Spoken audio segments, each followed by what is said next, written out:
Hello. आ जाओ जल्दी से कमेंट में, कैसे हो सारे लोग?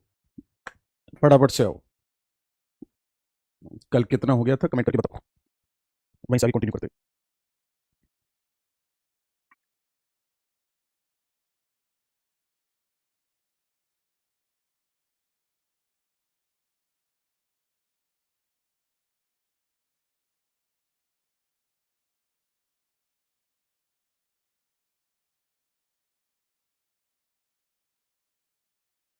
अच्छा ये बताओ। हेलो। हाँ जी। ये बताओ, कल जो मैंने वन लाइनर वाली क्लास ली है यूट्यूब पर, वो आपने देखी हो? अगर देखी तो उसका क्या रिव्यू है? वो बेनिफिशियल लगी आपको या नहीं लगी? फटाफट से बताओ।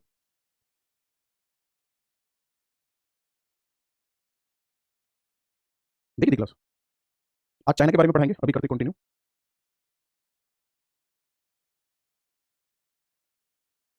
नेहा राज का कमेंटर है बेस्ट है सर, स्वीटी का कमेंटर है यस सर बेनिफिशियल है, उसकी तो पीडीएफ भी दे रहा हूँ मैं सबके साथ, है ना? 50 पॉइंट थे, आज 3 बजे क्लास का टाइम कर दिया आप लोगों को, मैं फिर से एक बार बता देता हूँ। ठीक है सर, कंटेंट अच्छा देना जो पेपर में आएगा, कैसी बात करो मेरे दोस्त, आपको कहने की जरूरत ही नहीं है।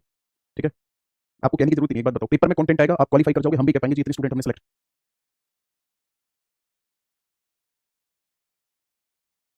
नेहा राज का कमेंटर है बेस्ट है सर, स्वीटी का कमेंटर है यस सर बेनिफिशियल है, उसकी तो पीडीएफ भी दे रहा हूँ मैं सबके साथ, है ना?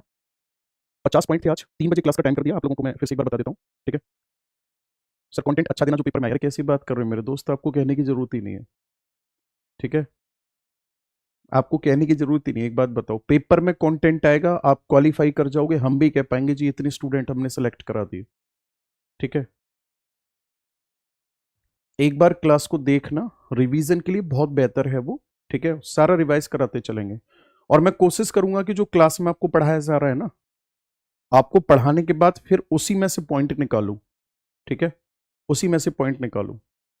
ओके, और जिनको चैनल का नाम नहीं पता है, चैनल का नाम है GK विवेक यादव। ठीक है, चलो, आज 3 बजे क्लास ले चुका हूं डेली के डेली, दोपहर 3 बजे क्लास होगी उसकी। ठीक है, और शाम को 8 बजे मैं यूपी जीके की मैपिंग करवा रहा हूं, ये भी अपने यूट्यूब चैनल पर करवा रहा हूं। ठीक है, आज शाम को 8 बजे जम्मू कश्मीर की है, और फिर कल से हम यूपी की स्टार्ट कर रहे हैं, जिससे कि सारे लोगों को पता चले, इसलिए जम्मू कश्मीर की पहली क्लास ले लिया। यानी कल रात 8 बजे से यूपी जीके में कराऊंगा अपने यूट्यूब चैनल पे। आप जिससे पढ़ रहे हो, जैसे पढ़ रहे हो, उससे कोई मतलब नहीं है। आपको अगर ऐसा है कि मैप के थ्रू पढ़ना है और थोड़ा सा अच्छे से पढ़ना है, तो आपके एग्जाम के लिए काम आएगा। ठीक है, तो ये 2 क्लास हैं जो आपको अटेंड करनी चाहिए मेरे हिसाब से, एक तो रात को 8 बजे वाली और एक दोपहर में 3 बजे वाली। बाकी आप लोग हेडिंग डालो जल्दी से। चाइना, चीन के साथ हमारा जो बॉर्डर है वो है 3488 किलोमीटर।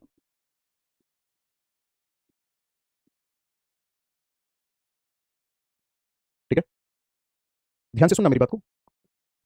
चाइना के साथ सबसे पहले जो लाइन खींची गई थी वो थी जॉनसन लाइन, ये लास्ट एग्जाम में आ चुकी है। कौन सी लाइन थी? जॉनसन रेखा। अगर मैं आपसे जॉनसन रेखा की बात करूंगा तो गौर से सुनना, इसका निर्धारण अंग्रेजों ने कराया था चीन और भारत के बीच, और भारत इसे मानता है, भारत इसी को मानता है, जो हमारा भारत है ना, इसी रेखा को मानता है।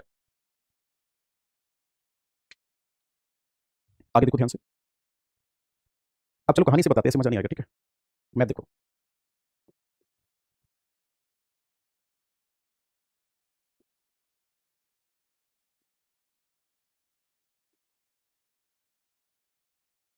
यहां पर है चाइना, इसके जस्ट नीचे कंट्री हुआ करता था तिब्बत, ये हो गया नेपाल।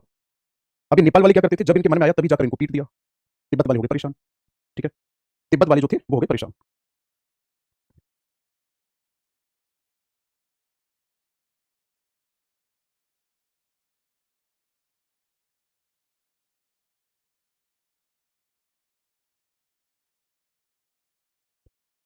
हाँ भाई, नेपाल वाले क्या करते थे, तिब्बत वालों को पीट देते थे। तिब्बत वालों ने कहा कि भाई अगर हमें कोई सपोर्ट मिल जाता तो हम इनको समझा देते इनकी भाषा में। ठीक है, अब ध्यान से सुनना मेरी बात को। ये पहुंचे इनके पास और इनसे कहा कि आप हमारी मदद कर दो। तो उस समय जो शासक था, 1906 की बात है ये, शासक का नाम था माछू शासक, बड़ा खतरनाक सा, छोटी छोटी आंखों वाला।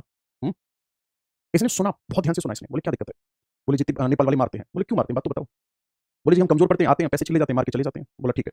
उसने कहा कि आज के बाद तुमको कोई नहीं मारेगा, और पूरी की पूरी तिब्बत पर कब्जा कर लिया। मतलब बात वो हो गई कि हलवा खाने के लिए गए और मुंह जला के वापस लौट कर आ गए।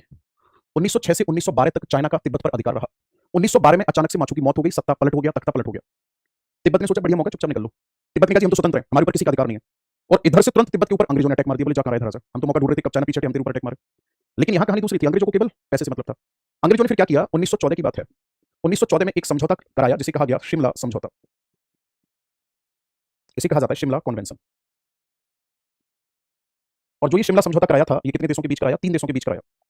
पहला देश हमारा भारत, दूसरा देश तिब्बत और तीसरा जो था वो था चाइना। इन्होंने क्या किया? तिब्बत को 2 हिस्सों में विभाजित कर दिया, एक वेस्ट, ठीक है, और एक ईस्ट। और ईस्ट वाला भाग दे दिया चाइना को। बोले तुम्हें दे दिया ना कि हाँ तुम निकलो यहां से। इसके बाद अब बचा कौन सा? पश्चिमी तिब्बत और भारत। इन दोनों के बीच में लाइन ड्रॉ की गई और उस लाइन का नाम रखा,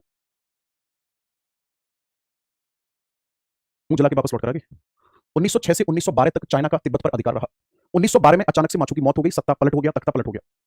तिब्बत ने सोचा बढ़िया मौका, चुपचाप निकल लो। तिब्बत ने कहा जी हम तो स्वतंत्र हैं, हमारे ऊपर किसी का अधिकार नहीं है। और इधर से तुरंत तिब्बत के ऊपर अंग्रेजों ने अटैक मार दिया। बोले जा कहां रहा है, इधर से हम तो मौका ढूंढ रहे थे, कब चाइना पीछे हटे, हम तेरे ऊपर अटैक मारे। लेकिन यहां कहानी दूसरी थी, अंग्रेजों को केवल पैसे से मतलब था। अंग्रेजों ने फिर क्या किया? 1914 की बात है, 1914 में एक समझौता कराया जिसे कहा गया शिमला समझौता। इसे कहा जाता है शिमला कन्वेंशन। और जो ये शिमला समझौता कराया था ये कितने देशों के बीच कराया? 3 देशों के बीच कराया। पहला देश हमारा भारत, दूसरा देश तिब्बत और तीसरा जो था वो था चाइना। इन्होंने क्या किया? तिब्बत को 2 हिस्सों में विभाजित कर दिया, एक वेस्ट, ठीक है, और एक ईस्ट। और ईस्ट वाला भाग दे दिया चाइना को। बोले तुम्हें दे दिया ना कि हाँ तुम निकलो यहां से। इसके बाद अब बचा कौन सा? पश्चिमी तिब्बत और भारत। इन दोनों के बीच में लाइन ड्रॉ की गई और उस लाइन का नाम रखा गया मैकमोहन लाइन। क्या नाम रखा गया? मैकमोहन रेखा। एक बार फिर से बोलेंगे क्या रखा गया? मैकमोहन रेखा। ठीक है, चलिए जी, सब कुछ ठीक हो गया। लेकिन कहीं ना कहीं चाइना वालों को इस बात का दुख था कि जो हमारे पूर्वज थे माछू साहब, उनकी आत्मा को कैसे शांति मिलेगी। वो क्या सोच रहे होंगे? बोले लानत है ऐसी औलाद पर जो हमारी जमीन कोई दूसरे को देकर चले आए। ठीक है, दूसरे को देकर चले आए।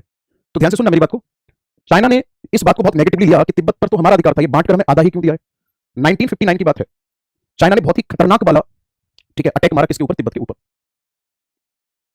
और चीन ने पूरे तिब्बत पर अधिकार कर लिया।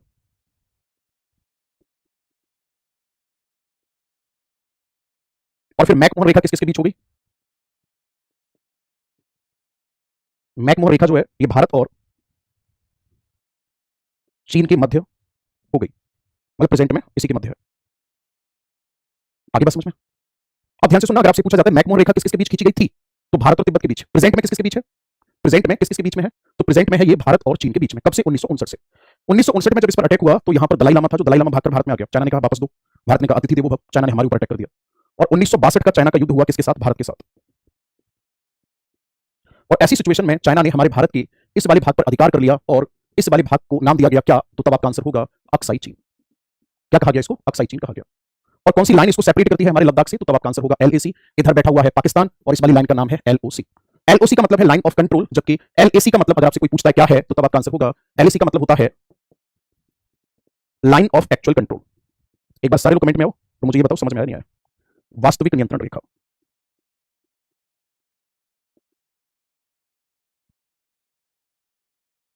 एक बार सारे लोग आ जाओ। विवेक यादव से नाम से कमेंट आ रहा है शिमला समझौता तो सर 1945 में हुआ था। तो आपका कहने का मतलब है कि एक से ज्यादा समझौते हो ही नहीं सकते हैं।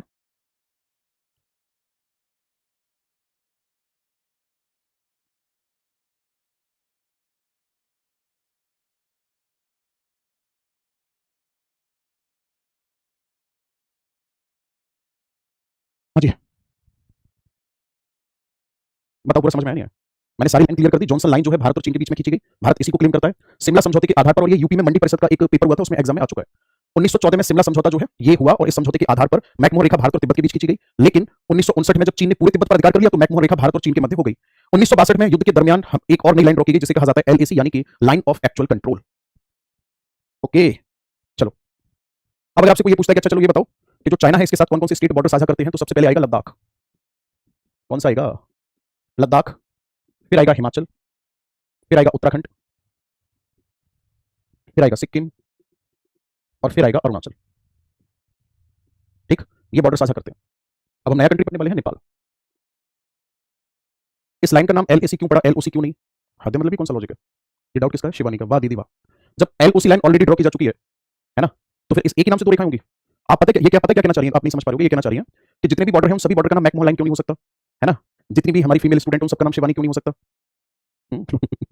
आइडेंटिफाई कैसे करोगे फिर, है ना?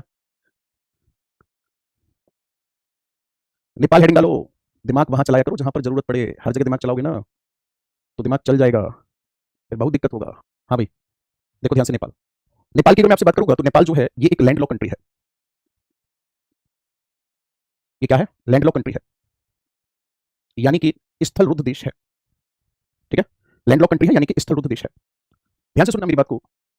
जो नेपाल है, स्थल रुद्र का मतलब क्या होता है? जो जमीन से घिरा हुआ है।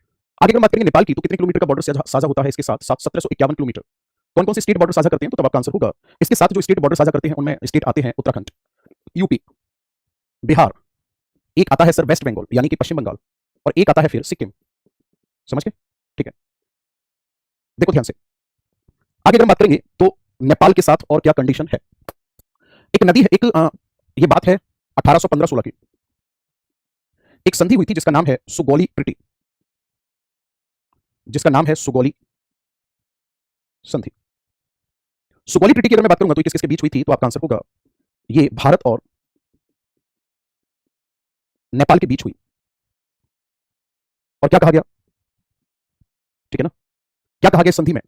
इस संधि में यह कहा गया कि एक बॉर्डर पर नदी बहती है जिस नदी का नाम है काली नदी। काली नदी सीमा निर्धारण करेगी। काली नदी क्या करेगी? सीमा का निर्धारण करेगी।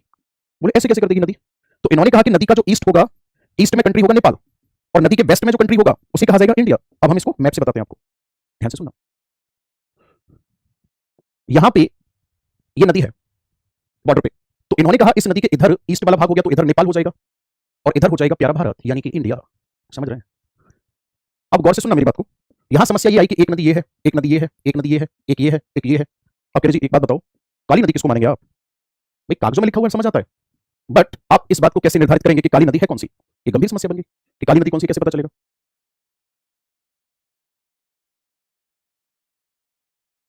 नदी, काली नदी सीमा निर्धारण करेगी। काली नदी क्या करेगी? सीमा का निर्धारण करेगी। बोले ऐसे कैसे कर देगी नदी? तो इन्होंने कहा कि नदी का जो ईस्ट होगा, ईस्ट में कंट्री होगा नेपाल, और नदी के वेस्ट में जो कंट्री होगा उसे कहा जाएगा इंडिया। अब हम इसको मैप से बताते हैं आपको, ध्यान से सुनना। यहां पे ये नदी है बॉर्डर पे, तो इन्होंने कहा इस नदी के इधर ईस्ट वाला भाग हो गया तो इधर नेपाल हो जाएगा, और इधर हो जाएगा प्यारा भारत यानी कि इंडिया। समझ रहे हैं? अब गौर से सुनना मेरी बात को। यहां समस्या ये आई कि एक नदी ये है, एक नदी ये है, एक नदी ये है, एक ये है, एक ये है। अब कह रहे जी एक बात बताओ, काली नदी किसको मानेंगे आप? भाई कागजों में लिखा हुआ है, समझ आता है, बट आप इस बात को कैसे निर्धारित करेंगे कि काली नदी है कौन सी? ये गंभीर समस्या बन गई कि काली नदी कौन सी कैसे पता चलेगा? अब अगर भारतीयों से पूछा जाए कि काली नदी कौन सी है, तो भारतीय बोलेंगे जी काली नदी ये वाली है, यानी कि यहां तक हमारा अधिकार है। नेपाल वालों से पूछा जाए तो ये इसको मानेंगे काली नदी की, यानी कि यहां तक इनका अधिकार है। तो इस पूरे के पूरे क्षेत्र में कुछ पॉइंट्स हैं, ए, बी, सी, और इन पॉइंट्स के नाम क्या क्या हैं? सबसे ऊपर पड़ता है लिम्पियाधुरा, जगह का नाम है ये। फिर आता है काला पानी, और फिर आता है लिपुलेख। मैं लिख दूं यहां पे, एक है लिम्पियाधुरा, एक है काला पानी, और एक है लिपुलेख। सही है? ये तीनों के तीनों क्षेत्र क्या हो जाएंगे? विवादित हैं, डिस्प्यूटेड हैं। आपसे क्या पूछेगा? काला पानी क्षेत्र किन दो देशों के मध्य विवादित है? नेपाल और भारत। लिम्पियाधुरा नेपाल भारत, लिपुलेख नेपाल भारत। बात समझ पा रहे हैं? नहीं कैसे भी पूछ ले हम आपको पूरा बता रहे हैं। अच्छा ईमानदारी से बताओ, समझ में आ रहा है? लैंड लॉक क्या होता है सर? इसका मतलब होता है जमीन से घिरा। ठीक है, जमीन से घिरा। मैं साइड में हूं, इसको नोट कर दो, फिर आगे बढ़ते हैं।